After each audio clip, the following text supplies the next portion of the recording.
Hello and welcome to this brief demonstration of TrustInSoft's new input coverage reporting functionality.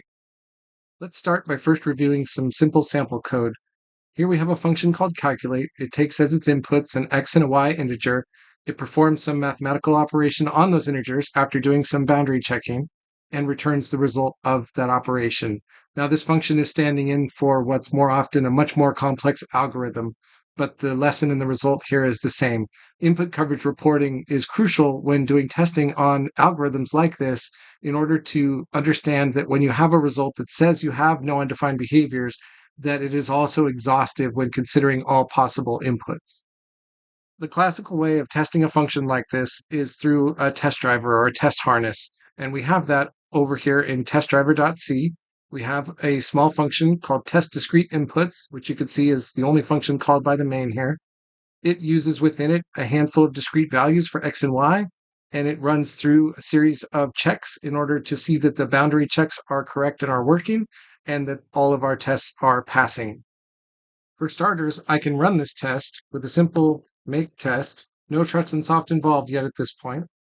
When I execute the test, you can see in the output here that we have a successful result. Each of these input and output combinations is successfully either excluded through the boundary check or results in a successful operation of an integer being returned.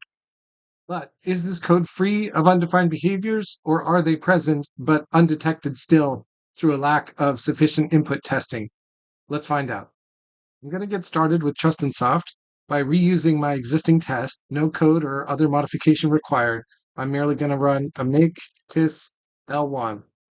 This will perform the analysis, leveraging the test that we already had in order to determine if there are any lurking undefined behaviors for those discrete inputs that we reviewed and that you saw in the test itself.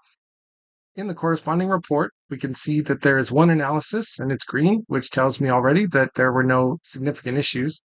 In order to better understand the result, though, we'll drill down into individual analysis and we'll expand our test of discrete inputs. And you'll see now the new feature for input coverage reporting. As you can see already, we have a clean result, no undefined behaviors. Statement coverage isn't perfect. Function coverage is 100%. But what about the input coverage? And this is key.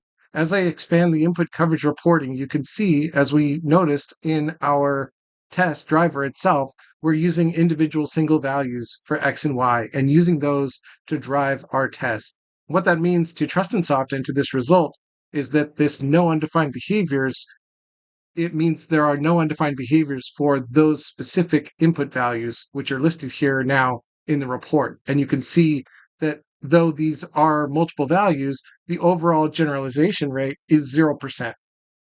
Looking back at the test driver, you can see again those discrete input values that we used when we ran TrustInSoft at level 1 in order to get the result that we just reviewed in the report. What we're able to do is extend our testing and our input coverage by running one additional function or writing one more test here, which is a test of generalized inputs. And you can see the function itself is drastically simpler than the function above, which includes all those discrete input values and a lot of other conditions that are needed to drive the test.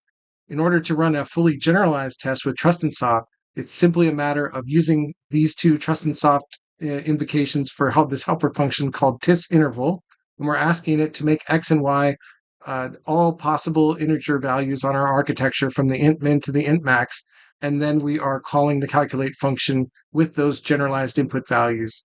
And now to invoke this test, notice the if-def I have there for TrustInSoft Analyzer.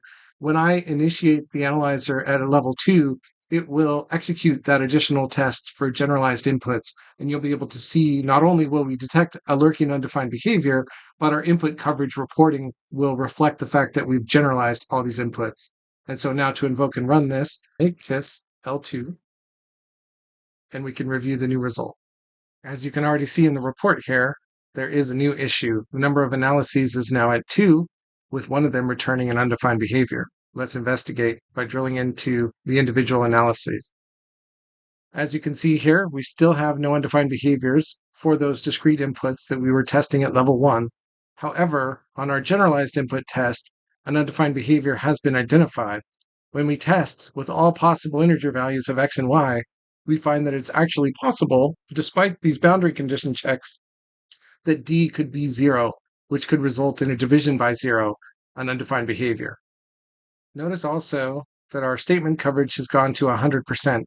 Let's drill farther into our input coverage reporting in order to understand the nature of this result a little bit better. By expanding input coverage, I'm able to see now in this test, X and Y have both been fully generalized and are giving us now a 100% generalization rate. And you can see there some math that shows you the total possible values that we just simulated a test for in a single run. That run, by the way, was real time. It took just a matter of a second or two in order to test all of these possible values exhaustively, which is one of the many unique strengths of the TrustInSoft Analyzer. When you combine it with input coverage analysis and reporting, and you have a result that says there are no undefined behaviors detected, you can also understand for what input space. And when you are able to get to a fully generalized space, that means there are no undefined behaviors for all possible inputs.